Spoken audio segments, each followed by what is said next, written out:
இந்த CCTV வந்ததுலருந்து road ஆக்சிடென்ட்ஸ்லாம் வந்து நம்மளால எப்படி நடந்தது அப்படிங்கிறத வந்து ஆக்சிடென்ட் நடந்த உடனே நம்மளால எடுத்து அத பார்க்க முடியுது. யார் மேல தப்பு இருக்கு அப்படிங்கிறத. ஸோ அந்த மாதிரி இப்ப ரீசென்ட்டா 2 வீடியோஸ் வந்து நான் சோசியல் மீடியால FBல பார்த்துட்டு இருந்தேன். ஸோ அந்த வீடியோ என்னென்ன அப்படிங்கிறத நீங்களும் ஒரு தடவ பாருங்களேன்.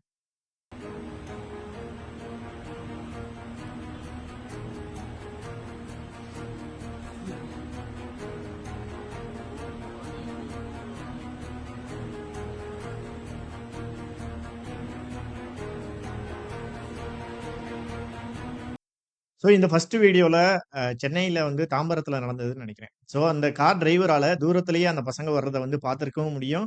அவரால பிரேக் அப்ளை பண்ணி அந்த விபத்த வந்து தவிர்த்திருக்கவும் முடியும். ஆனா அத தாண்டி அவர் அன்கன்ட்ரோல்டா அவ்ளோ ஸ்பீட்ல வந்து அந்த இடத்துல போ வேண்டிய அவசியம் இல்ல. அந்த பசங்க மேல அடிச்சு இந்த அளவுக்கு தூக்கி போட்டுட்டு வந்து போறாரு அப்படின்றது அந்த விபத்தையே தவிர்த்திருக்கலாம். ஆனா அதையும் தாண்டி அடுத்து நடந்த விஷயங்கள் தான் என்னைய ரொம்ப அதிர்ச்சி அடைய வச்சது. அதுக்கு பின்னாடி வரக்கூடிய வாகனங்கள்லாம் இப்படி ஒரு விபத்து நடந்ததுக்கான தடயமே இல்லாம, அறிகுறியே இல்லாத மாரி அவங்க பாட்டுக்கு போய்க்கிட்டு இருக்காங்க. அதுவும் பர்ட்டிகுலரா அந்த கவர்ன்மென்ட் பஸ்ஸ பார்த்தீங்களா? அது எவ்வளோ ஃபாஸ்ட்டா அதே வேகத்துல அந்த ரோட கிராஸ் பண்றாங்க அப்படின்னு. கண்டிப்பா அந்த ஆக்சிடென்ட்ட பார்த்திருப்பாங்க. அந்த பசங்க விழுகுறத பின்னாடி வர்ற அந்த பஸ்ல உள்ளவங்களோ, மத்தவங்களோ பார்த்திருப்பாங்க. ஆனா ஒருத்தர் கூட அட்லீஸ்ட் அந்த பஸ்ஸ ஸ்லோ பண்ணி பின்னாடி வரக்கூடிய வாகனங்கள் எதுவும் அந்த பசங்க மேல ஏறிறாத அளவுக்கு தடுத்திருக்கலாம். ஆனா அந்த பஸ்ஸும் அதே ஸ்பீட்ல அந்த இடத்த கிராஸ் ஆகுறது உண்மையிலேயே ரொம்ப அதிர்ச்சியா இருக்கு. ஏன் இப்பல்லாம் வந்து மனிதாபிமானம் அப்படிங்கிறதே இல்லாம போச்சு அப்படின்னு தெரியல. யாருக்கோ தானே நடக்குது, நமக்கு இல்லைல அப்படின்ட்டு ஈஸியா வந்து கிராஸ் பண்ணிட்டு போயிட்டே இருக்கோம்ல. ஸோ அதே மாரி இந்த 2வது வீடியோவும் பாருங்களேன்.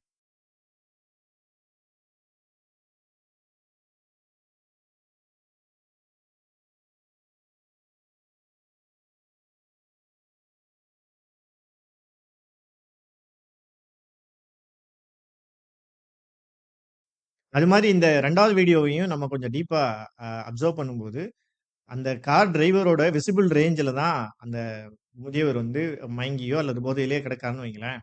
அந்த டிரைவருடைய விசிபிலிட்டி ரேஞ்சுல தான் இருக்காரு. ஸோ கண்டிப்பா அந்த டிரைவர் அத கவனிக்காம போய் ஏத்துறதுக்குலாம் சான்ஸே கிடையாது. அப்படியே ஒரு வேளை ஏத்தியிருந்தாலும், ஒரு மெயின் ரோட்ல அந்த டயர் வந்து அந்த மனுஷன் மேல ஏறுறதுக்கே கஷ்டப்படுது அப்படின்னும்போது, ஏதோ ஒரு விஷயத்து மேல ஏறுறோம்னு கூட சென்ஸ் இல்லாமயா வந்து அந்த டிரைவர் ஓட்டியிருக்காரு அப்படின்றது எனக்கு தெரியல. இந்த அளவுக்கு அசால்ட்டா இருக்க வேண்டிய தேவையே இல்ல. பொதுவா வண்டி ஓட்டுற எல்லாருக்குமே தெரியும். நீங்க டிரைவிங் பண்றீங்க அப்படின்னா, ரோட்ல இருக்கிற சின்ன சின்ன கல்லு கூட டயர்ல ஏறி இறங்கும்போது நம்மளால அத ஃபீல் பண்ண முடியும். ஸோ இங்க இவ்வளோ பெரிய மனுஷன் மேல ஏறி இறங்குது. அவரால கண்டிப்பா ஃபீல் பண்ண முடிஞ்சிருக்கும். ஆனாலும் அத பத்தி பெருசா அலட்டிக்காம, ரொம்ப சர்வசாதாரணமா இறங்கி வந்து பார்க்கிறத பார்க்கும்போது உண்மையிலேயே ஹியூமானிட்டி செத்து போச்சா? நம்மலாம் மிருகங்களா மாறிக்கிட்டு இருக்குமா? அப்படின்னு வந்து தோணுது. நீங்க டிரைவ் பண்ணும்போது ரொம்ப கேர்ஃபுல்லா டிரைவ் பண்ணுங்க. இந்த மாரி விஷயங்கள்ல தப்பி தவறி கூட நீங்க செஞ்சிராதீங்க அப்படிங்கிற ஒரு அட்வைஸ உங்களுக்கு வச்சுட்டு இந்த வீடியோ முடிக்கிறேன். நன்றி.